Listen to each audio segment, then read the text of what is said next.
Okay, hi, what's up, y'all? Um, you might hear my son in the background. It's MLK Day. Okay, welcome to the channel. So today I was on IG. I know everybody probably watched this playback. I don't I don't know what's going on. I don't know what's going on. I don't know what's going on at all. Um, it's craziness going on. So in South Carolina, Kanaya Baker was found unalived by her friends. I guess her friends. Hold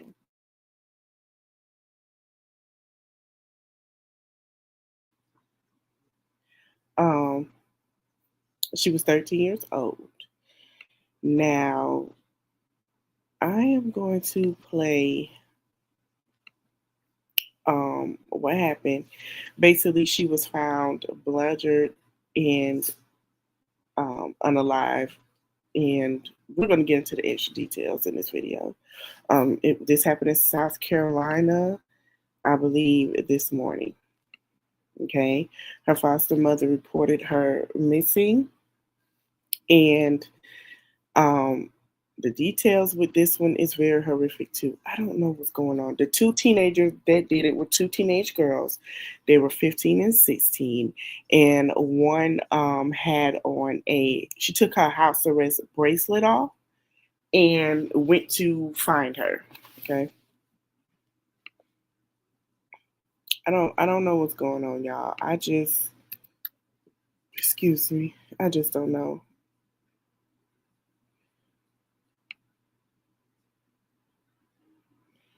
It's crazy. I'm gonna let the details play. Trigger warning is very horrific and it's very sad.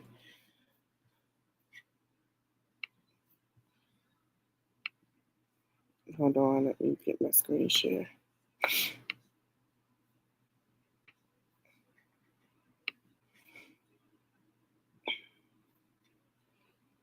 Recent developments regarding the murder of 13-year-old Kanaya Baker. Brutal, heinous, vicious, gruesome, monstrous, and disturbing. These are the words I use to describe this murder investigation. On Wednesday night at about 10:30 p.m., the Columbia Richland Fire Department responded to a reported structure fire at I'm sorry, my misinformation. It happened Wednesday. 114 Cardamon Court. That's in Capitol Heights neighborhood off of Farrow Road. That neighborhood consists of 102 residences, of which 30 are occupied. The location of the fire was in one of the 72 unoccupied units on the property. The fire department arrived to find smoke coming from inside the residence, and they made entry and soon located the deceased person on the floor inside. At that point, they contacted the police department, and of course, we responded to the scene. Upon our arrival, we determined that the deceased was a female, and she had suffered traumatic injuries to her face and body and had been severely burned. Ms. Rutherford will speak to the extent of the injuries and why I described this crime as heinous, vicious, and monstrous. The crime scene investigators worked with the Columbia Fire Department investigators as well as SLED arson investigators, and they spent hours inside the residence along with our crime scene investigators. For the rest of the night, it was over an 8-hour process to complete the investigation inside the house. Our officers documented the important trace evidence and blood evidence in the house. And of course, our fire subject matter experts worked to determine the origin and cause of the fire. The next day, in our meeting with the Sheriff's Department, we learned that they had recently taken up an investigation of a missing juvenile. We learned that juvenile was similar in size and age to our victim, so we thought that there was a possibility that they could be connected. We worked with the Richland County Sheriff's Department's DNA lab and the coroner's office to ultimately determine that our victim was in fact their missing juvenile. I've watched our investigators work literally nonstop since Wednesday, and I really mean nonstop, day and night. They have conducted themselves in just the utmost professional way, in very difficult circumstances. Let me talk about our two suspects. Overnight, we've arrested two people. Our first suspect is a 16-year-old female. Her last known address was in Columbia. She was reported missing by her mom on January 12th. She has a history of disorderly conduct, malicious injury, throwing bodily fluids. She was wanted by the Department of Juvenile Justice for cutting off her ankle monitor around January 12th. She was last enrolled in a local high school in January of 24, and she's currently listed as dropped out, and she is a frequent runaway. Our second suspect is a 15-year-old female. Her last known address is also in Columbia. She also was enrolled in a local high school as of last December. She is currently listed as dropped out, and she also is a frequent runaway. Our victim was originally from Sumter, South Carolina. She was most recently in foster care here in Columbia, Richland, and was reported missing on January 12th. She also has a history of running away. I'll ask the coroner now to give us some information on exactly what the cause of death was and anything that she might. Okay. I want y'all to pay attention to this, to the key part that this lady is going to tell about this case. I want y'all to listen, and I want y'all to listen good, because there's a rumor that's going around that that young lady that was unalive was pregnant as well at 13. I want you guys to hear it and pay attention. I'm going to read the caption. And shout out to It's On Site. I want y'all to hear it. It's very important. Identifying a minor can be difficult. They don't have a DMV profile. They usually don't have fingerprints on file. And so we start with the basics. We look at missing teens. The department contacted us with a possible description of a young girl who had gone missing. Unfortunately, the description that they were giving to us did not match what we had in front of us. And unfortunately, the description provided of Kaniyah Baker was so different, in fact, that even the pictures that they sent of her just did not seem to match up. Due to severe trauma. They did so bad to her that they couldn't recognize her. To her head, face, and body, visual identification just was not possible. And so we had to turn to science. We contacted Sheriff Leon Lott, asked him to please run DNA from dirty clothing found at that her foster mom brought us. We used that clothing to extract DNA. We record so that we can from found in the burning house on Cardamom Court. So when I explained to y'all about the body that was found in Detroit on Friday and Thursday, it takes a while for those stuff to get back for things that's needed. So that's really what they go through. That's if we don't know. Okay, we're still on standby with that. It does take a very long time to come back. It depends. Now, because her family cooperated with her, foster mother cooperated with her, it did not take long for them to get that information. So I'll continue. Kaniyah Baker. The manner of death is not an accident. This is not a suicide. It's a homicide. Death is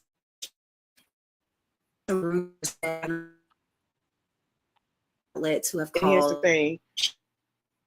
They watch social media. So when it's time to investigate, they're taking notes from social media. So especially Facebook, Instagram, TikTok, people are watching, and they're watching for a case. I'm telling you. So if anybody tell you nobody care, no, that's not true. They're literally combing through evidence on social media. Social media is like, besides a phone, social media is an open book. Pregnant that we could visually see at autopsy. We're still waiting on slides, but at this time, we do not have a confirmation that she was pregnant at the time of her death. Kaniyah was bludgeoned, stabbed, and burned. We'll continue to collaborate with law enforcement to bring justice to her and her family. So 2 juveniles have been charged with murder, and it's our expectation, as you know, these are ongoing investigations.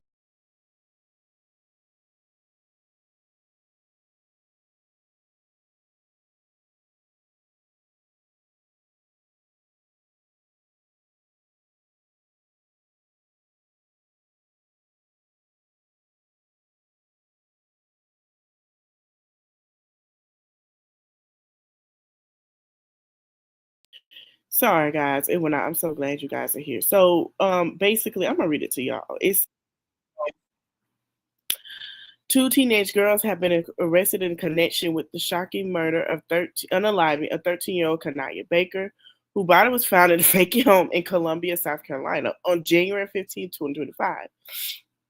Kanaya had been missing since January 13th, and the authorities discovered her body after firefighters responded to a fire at the residence on Camden Court. The Richland County Coroner's Office confirmed that Kanaya caused the death was unalive, was blunt force trauma, and she had been bludgeoned in. We've heard about that. So they were talking about the 15 and the 16-year-olds. Now, I'm not sure if people. I'm sorry, give me a moment. My bad. I'm not sure people thought that she was, because a lot of people are saying that they believe that Naziah is somewhere else, right? We're going to get more in details with Naziah, and it is very graphic. I still want to touch base on that. Let me go onto my Facebook while I talk to y'all.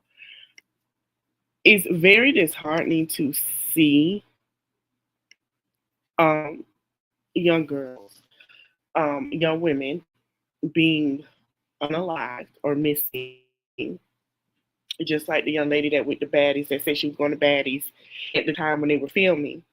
And she got a to come to baddies in Cleveland, and she was unalive, and they just found an abandoned home. Okay. It's very. I just want women to be, and I wanted to have this conversation and get more to things because both that things are similar. They were in the system. Coming out, Naziah mom has a foster care. Yes, this woman is a foster care parent. I feel like when it comes to, and I've always been told this growing up, and my mother always had this conversation with me. I remember we had this conversation because of CSI Miami. Y'all remember CSI Miami, right? And remember one of the actors that played the detective at the time, and he said, "Why is it when it comes to Black and brown skin, Latino, or any other race young girls that are missing, they never get found properly? Why does it take so long for them to find us or to, be aware with us, right?" And I remember my mom having this conversation with me, growing up, and she was just basically like, "Listen, I don't care who you're around, watch your surroundings, be careful." That was just the talk, and that's what I try to teach the teenagers here because they're of age.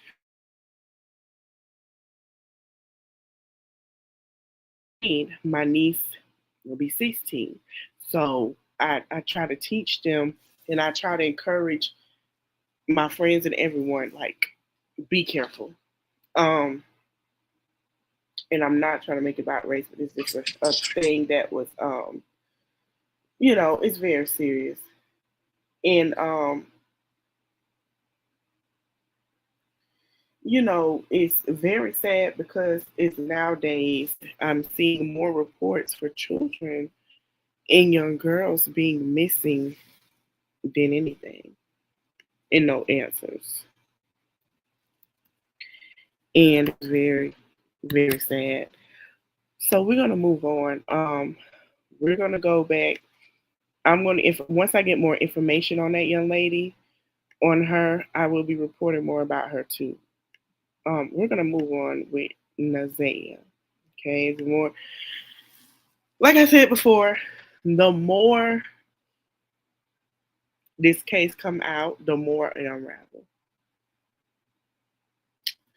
And it's a lot coming out. It's a lot being founded. A lot of people are reporting it. And I don't think a lot of people feel like, oh, is this about finding a missing girl? No, not only this about finding a missing girl. This is mainly about the dysfunction in a family. Okay, That's what everybody's saying, and I agree. It's a dysfunction. It's a sad thing when you have a aunt who's supposed to protect you when your mother can't. When you have a village, right? As we say, no matter your race, we have a village.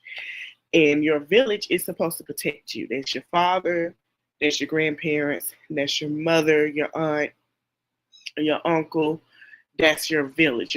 That's a village. So when you don't have your mother, right, to stand in for you, that's went through the same thing as you, and it's years of trauma, the protection from your village is not what it seems. And I think this is an eye-opening for everybody to be aware of who you have around your children. Let's talk about the mothers on YouTube. This is why you can't have everyone around your kids. You just can't. And for her to be an aunt, especially she had twin aunties, there should be some protection. I've come to find out more information. The twin sisters were sharing him at one point. They both had an interaction with the man. They met him at 16 and therefore it just kept going from there. A lot of people feel like the aunt, the grandmother, him, and the baby mother all were part of it. And I'm starting to believe the deeper this case goes, that it's true. Okay?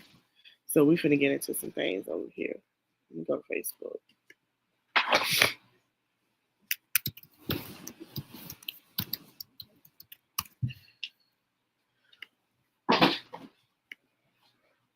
Hold on. I still got the cough from this cold. I don't know I'm starting to believe everybody was like that fall got everybody sick. Because after I got into that fall to go home, I've been sick. And I don't appreciate that. So I'm going to go to 2 content creators on Facebook page. We're also going to look at some things about Jarvis. And I saw something that was very interesting because I don't remember. Shout out to Peach McIntyre. I don't remember Peach talking about this case because Peach talked about everything else. Yes, they say Peach talked about this before when it first happened. I don't remember.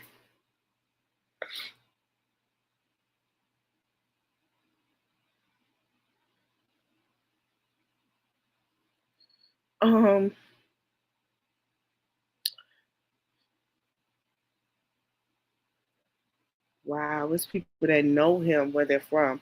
Okay, it was something. Let me go over here. I want to show y'all something. I went a little digging this morning.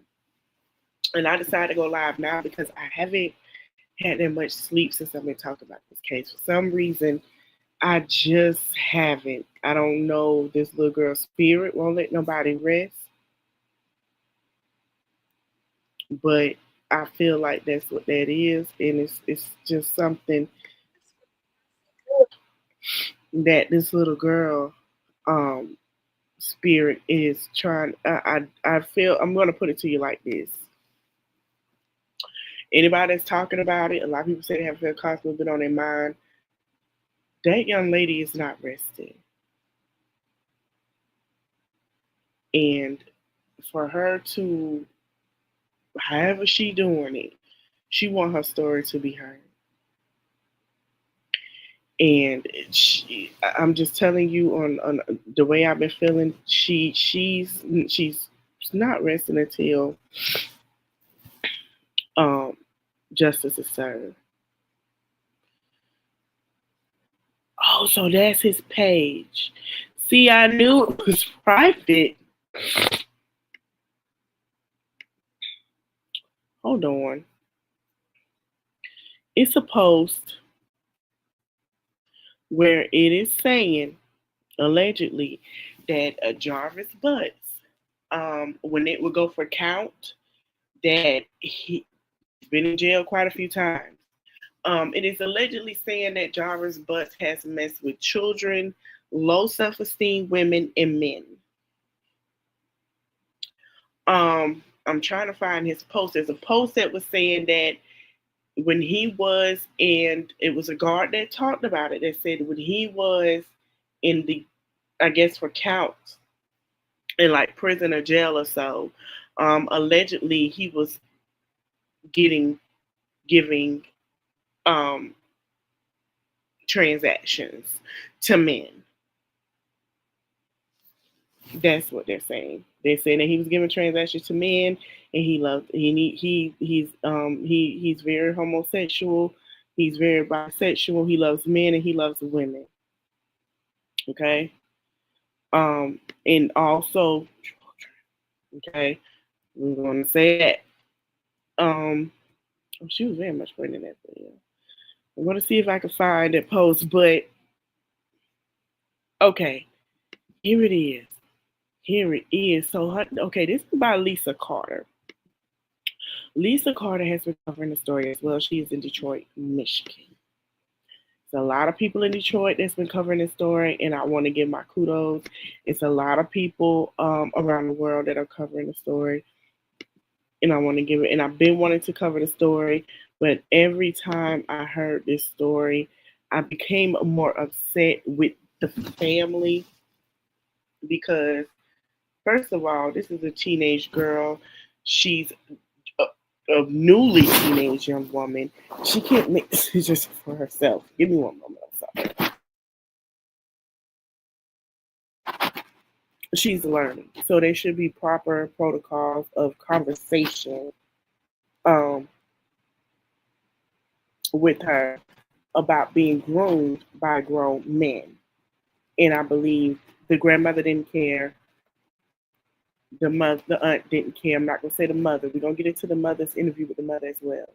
There should be conversations with, I feel like, before we get into it, there should be conversations with young women from the ages of 13 and up about being groomed by these men. And the reason I say that is because now men are starting to have leeway to groom children. And ever since the Roe versus Wade, this is how I feel, this is me, it has given open access for young women to be groomed, or young men, by these grown men and grown women. It's been given access for that. And I don't think they thought about it when they sit here and overturned it. And they didn't put a protection in place to protect women, because there are some pedos out here. And you have women and young ladies going to take care of things because of the fact is that they are being groomed by grown men, and the women are and we're going to be honest, there are some women grooming these young men. And I feel like since that happened, I don't know when it got more attention and it started getting out of line because there wasn't a boundary set in place or a line of saying, hey, you do this, this is what it is. Since the Roe versus Wade, it has not been that.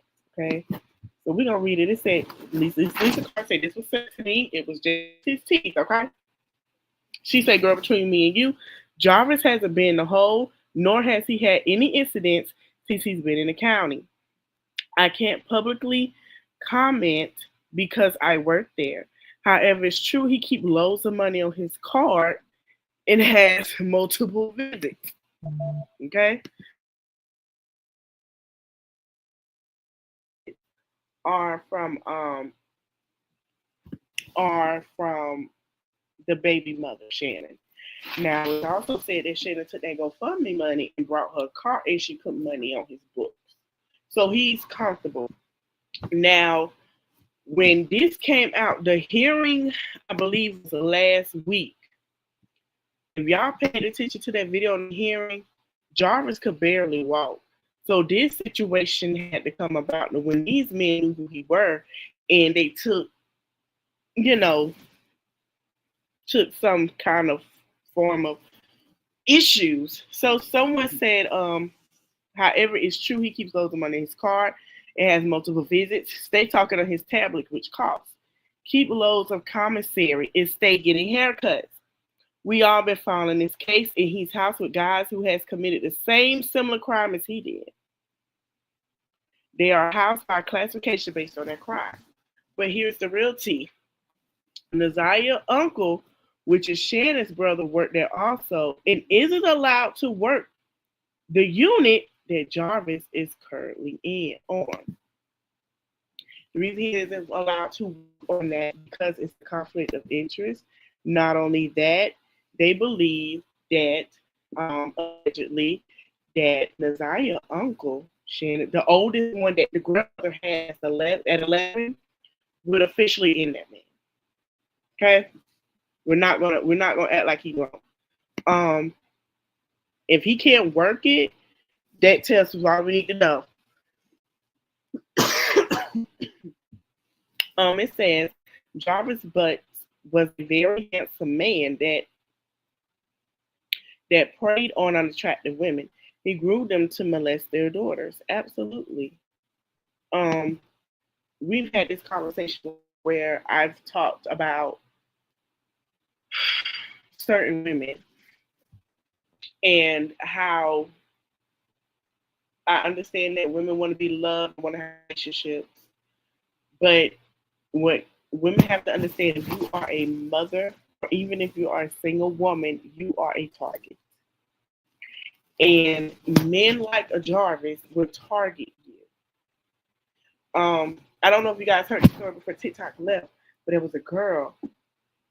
And basically, she wanted to date this guy. She invited him to the home. He had, he said something about his ride couldn't come get him. She invited to the home. He asked for a charger, right? So she said she knows she had plenty of multiple chargers in the drawer. So she went ahead and gave him a charger, went back inside. Well, he kept asking her to come. No, he said, he asked her for a charger. She said, I know all my chargers work. Take that back. I'm sorry. He said, she said, I know all my chargers. She said, no, it should be some chargers in the kitchen drawer. I keep plenty of them. And he said, can you please come out? I would love for you to come out. She said, well, where's your ride? Oh, my phone died. Can you come out the room? Can you talk? Right? So she felt, her gut feeling told her, don't open the door, lock that door, and call the police. So she called the police because he had left and came back. When he came back, the police knocked on the door. That girl didn't come out their room at all.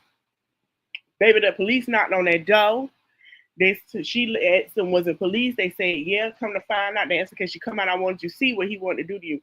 This man had plastic all over her house from her living room and kitchen because he was planning to unalive her.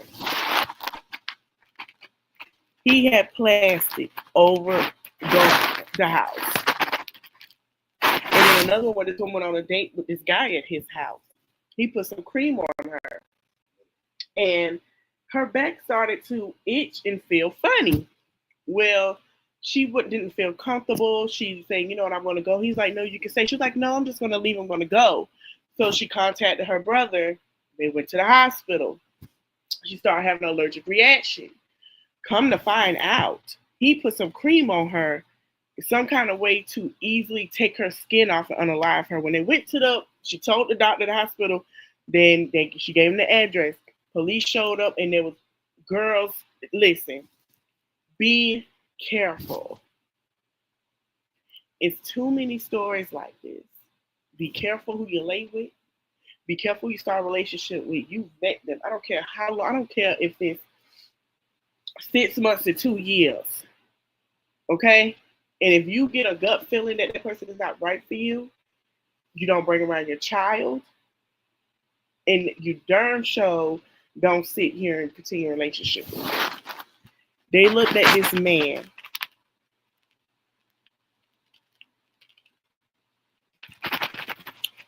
It's just sicker and sicker by the day. This is like, I'm surprised. I would not be surprised if this story don't get picked up to be a documentary after this court case. I wouldn't be surprised. They looked at this man who they felt light skinned and handsome. Oh, he's nice. I'll have lots. No. I could look at his eyes and tell him he's crazy. Just look at him. Hold on. Just look at it. Look at him.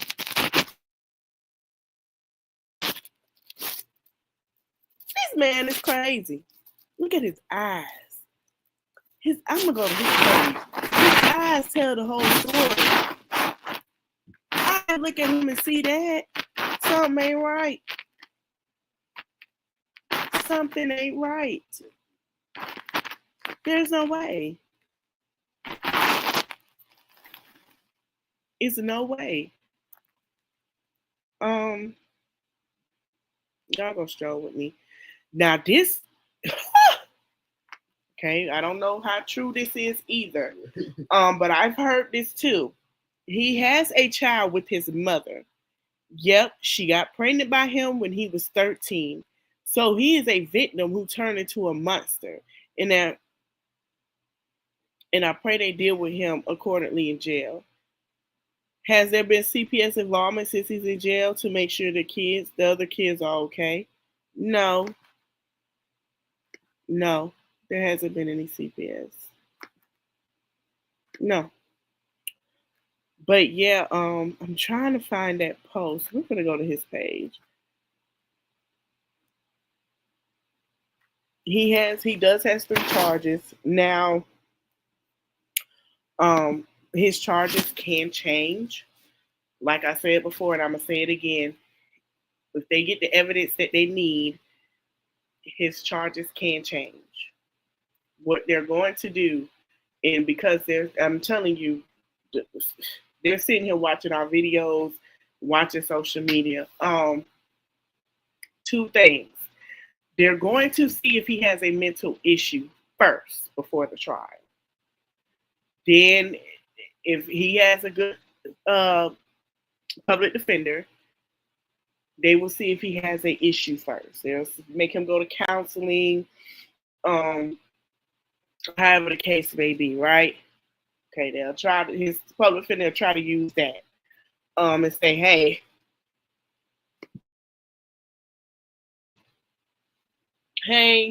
my client has had this happen before. We want to push for therapy to see if this, if he's even though he's a victim turned monster, we want to see where his mind is, this and that. The state can agree on that, but it won't give him a lighter sentence. Okay. That's why when she said, I thought you had the mental capacity of a 10-year-old, but I see that you don't, and you're just a predator. Now they're going to want to go further into investigating his mind. Okay. Remember that. Also, they're going to look for evidence. They're seeing all this ruckus going on social media. Now, and Mimi, I understand y'all saying Mimi found this and that. Mimi got to let them do their job. You don't know who's looking for what. They're going to come out there and look. Give them some time. There's certain things, the key evidence that they want. Don't touch it. And I'm glad she's been listening to use a stick. Mimi, leave it where it's at. Let them contact the police every time you go. Hey, this is what I found. This is what it is. Let them do what they have to do. Let me tell you something. The more y'all Detroit got a lot going on already. But the more y'all keep bugging about the detective about this case, they will get their butt up and they will go look and see what they have to find. So trust me, the detectives are sitting here watching with the state attorney. So they're probably trying to, and what y'all got to understand, they have to get a search warrant. And the judge has to approve the search warrant to these certain places. It takes a little time. It's things that they got to present to the judge and say, hey, now if that's the same judge that's going to be there for the trial, she probably is trying to get, hey, listen, after the holidays, let's get the search warrant on X, Y, and Z. I approve it. Give them time to do their job. Don't do it for them. Search warrants are it could take a minute. It could take a minute. Okay? So don't feel like it don't take a minute, but it does.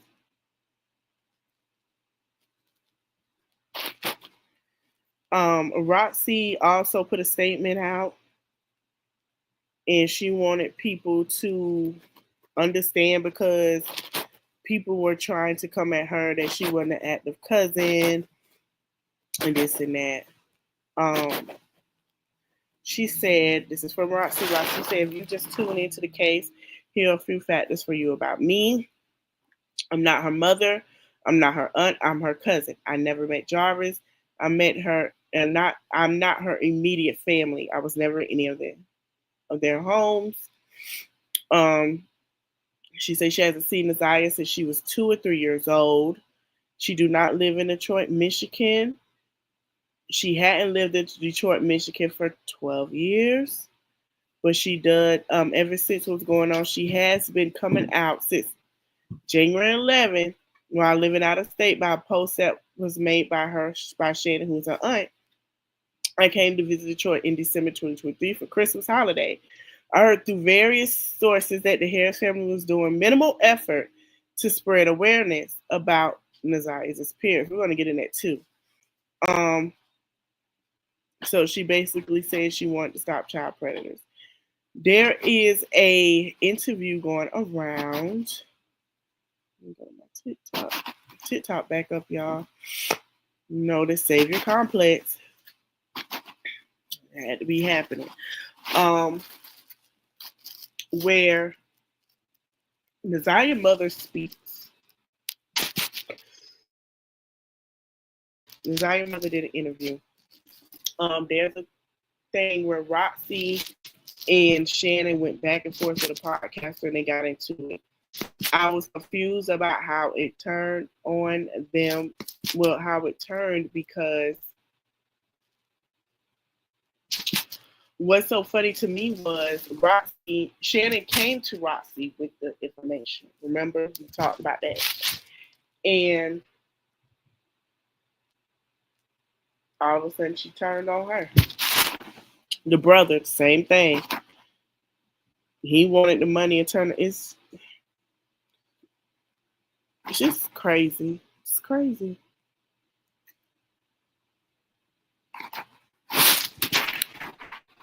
Let's see if I can not be on here long. But if you've been following the case on your own, you notice that the more this case is brought, the more it happens. I feel like it's going to be the same thing with this young lady. The more that they get into the details about the case, it's going to be a lot to come out. It's going to be a lot to come out.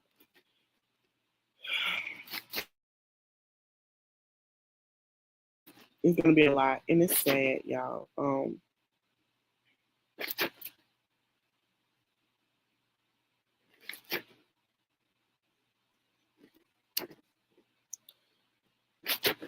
It's very heartbreaking. I feel like it's just too much. We're going to be talking about this, but we also going to talk about if I don't do it tonight, if I don't find it when I need to find, then I'm going to come back and share the clips with y'all. Let y'all watch the clips and some other content creators who have discussed it. Roxy went in. She went in, honey. And they still don't have the body of this lady. So I can say this, we have justice coming for this one. Right? You know who did it for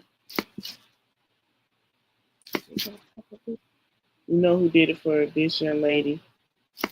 We know who did it for this young lady, but we don't have what we need. So If I don't find it, that's fine. I'm gonna keep y'all updated. If there's more information on Ms. Baker, we're gonna discuss it. If there's more information on her, we're gonna discuss it once. And I'm gonna keep discussing more about her. Like I said, I just feel like whatever information I get on her, I will be coming back with y'all because I do want to move forward, and I do have some other information that I want to share with y'all, but it won't be till this weekend. Okay, it's surprise information. I'm gonna make the thumbnail for it, but it's a little late. But it won't be till this weekend. It's this tea, but not with this. I want all the people that's on here. First of all, to my subscribers, I'm glad you guys come in and watch. But I do want you guys to have a discussion with your children. Because it's easy access now with teenage girls and kids. I don't know. Like I said, I know when I feel like the shift happened, when that happened, but it's easy access to harm children. I remember growing up, children was off limits and mothers. Okay, you got to be with the man, got to be with the man. Now it's going back and forth with, certain things, and it's sad. Tomorrow, hopefully I'll be on here. Oh no, I can't be on here tomorrow. I started therapy. I can't be on here tomorrow. Wednesday, I'm gonna come in and I'm gonna talk about. It's long overdue to talk about the. I'm gonna talk about it now, but I'm gonna wait to talk about the pastor and the young lady. I'm gonna talk about it later. I'm gonna keep this as a separate video, or do I want to throw that in? No, I'm on to Wednesday. And then Saturday, Friday or Saturday, depends on how I feel. I have some information about Miss Byron. We're going to discuss that. I did want to put the pastor in here because it's like the lead way, but who made the young lady, pregnant woman, teenage woman come up? I'm gonna get some more information on that. We'll talk about that Wednesday. But please sit down and talk to your children. I know we in inflation. I know bills are high, rent is due. You might be a single parent. You might have things going on yourself. But please talk to your children, especially your teenage children, about being groomed. And also to see the signs. This young lady, both of these young ladies should be getting ready to go to homecoming or being asked to go to prom with their friends. Like, they'll never get that. It was right for them. Talk to your children about the company they keep, because everybody ain't their friend. Okay? It's just like, seems like since 2020, it's just everybody's been going crazy. Everybody's been running amok. So happy MLK Day to y'all. I hope you guys enjoy it. But yeah, talk to your children, man. Kids gonna hang out with their friends. Kids can't even go to skating rings. Kids can't even go to a birthday party without folks acting crazy. It shouldn't be happening. It's sad. It's very sad. Like I say, I'll come back Friday with the videos. I do want to share what her mother had to say. Wednesday, we're going to talk about something else, but Saturday, I want y'all to get yourself ready. We're waiting on a Mary Jane Byron update. I'm going to set all my thumbnails now, all my schedules, and we're going to discuss it. Yeah, honey, I'm not going to discuss it in this video, but she's been showing herself. She is catching up to her. But talk to your children. I don't, like I say, talk to them. I know I keep sounding repetitive, but please talk to them. They took out sex ed in school. And that was helpful. They took away after school activities for the kids. And certain areas have after school activities. And it's not the whole area where these children need to be after school activities with other kids. You know what I'm saying? And have someone to talk to. I don't know what happened to Big Brother, Big Sister. It's like they took that away. So it's a lot of things that's been taken away from the children that affects them and keeps things like this from happening. I hope you guys enjoyed the video. I'm going to go. I have to work. I have a long schedule ahead of me tomorrow.